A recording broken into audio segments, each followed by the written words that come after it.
Elə həyatda da ögey ana olan, məşhur rejissora şillə vuran, ölüm ayağında da ona xəyanət edən ərini arzulayan məşhur aktrisadan sizə danışacağam.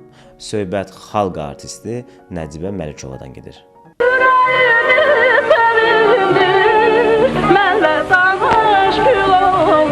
Nəcibə Məlikova 25 oktyabr 1921-ci ildə Bakının Buzovna kəndində dünyaya gəlib. Aktrisa Nəcibə Məlikovanın uşaqlıqdan bəri bir arzusu var idi. O, məktəbi qurtarıb tibb universitetinə daxil olaraq həkim işləmək istəyirdi. Lakin xalq düşməninin bacısı qızı olduğuna görə arzusu ürəyində qalır. O, məcburən həyatını aktrisalığa bağlamaq qərarına gəlir.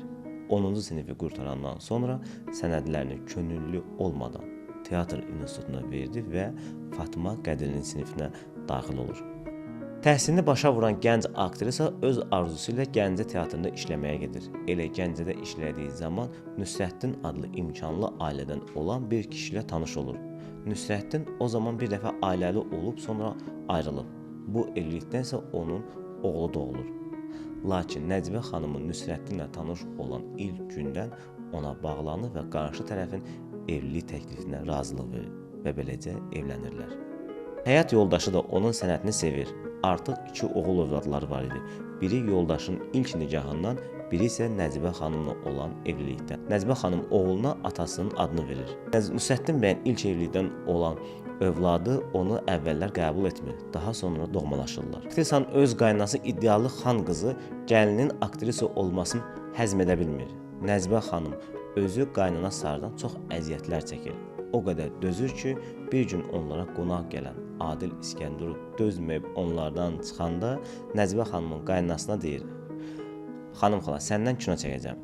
Bir gün isə Nəcibə Məlikovaya ssenarini oxunması üçün verir. Aktrisalığı bir yana, bir mərd, ağayana, Azərbaycanlı xanım olan Nəcibə özü ssenaridə bəzi dəyişiklik edir. Nəcibə Məlikova ögey ana filmində elə öz həyatını oynayır. Günlərin birində məşhur rejissorlardan biri Nəcibə xanıma bir rol təklif edir. Lakin rol qarşılığında o aktrisaya arzu olunmaz təklif edir. Bundan hiddətlənən aktrisa rejissora şillə vurur. Sonralar bu hadisəni elə həmin rejissorun özü sənət camiyyəsində danışırmış. Ancaq ailədə təəssüf ki, Nəcibə Məlikovanın sədaqəti qarşılığı eyni olmur. Fuadla Saqibin ataları Nüsrəddin həm vəzifəli adam idi, həm də hədsiz yaraşıqlı bir kişi olub. Həyatında çox qadınlar olub. Birinci xanımı da ondan buna görə ayrılıb. Nəcibə xanımla ailə qurandan sonra da o vərdişlərindən əl çəkməyib. Nəcibə xanım isə hər dəfə bu barədə eşidəndə o heç kimin arxasında düşmür. Onun arxasıca düşüb deyilmişlər. Günlərin birində isə Nüsrəddin evə gəlib başqası ilə evləndiyini deyir. Nəcibə xanım səssizcə oğlunu götürüb çıxıb gedir. Amma böyük oğul dediyi oğulluğundan da ayrılmır. Bir müddət sonra isə Nüsrəddin 30 yaşına faciəli şəkildə dünyasını dəyişir. Ailənin məsuliyyətini tək başına zərif çiyinlərinə daşıyan Nəcibə Məlikova 29 yaşında dul qalır. Amma heç vaxt ailə həyatı qurmur. Hindistanda qastrol zamanı ağacdan üstünə qəfil atılan meymundan qorxduğundan şəkər xəstəliyinə tutulur. O bəla 70 yaşında onu bu dünyadan aparır. O bəla da 70 yaşında aktrisanı bu dünyadan aparır.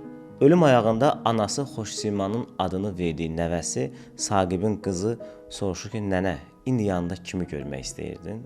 Nəcibə xanım yarışıqlı vəziyyətdə ona xəyanət edən kişi Nüsrəddin adını çəkir. Nüsrəddinə qovuşmaq üçün 1992-ci il 27 iyulda gözlərini həmişəlik yumur.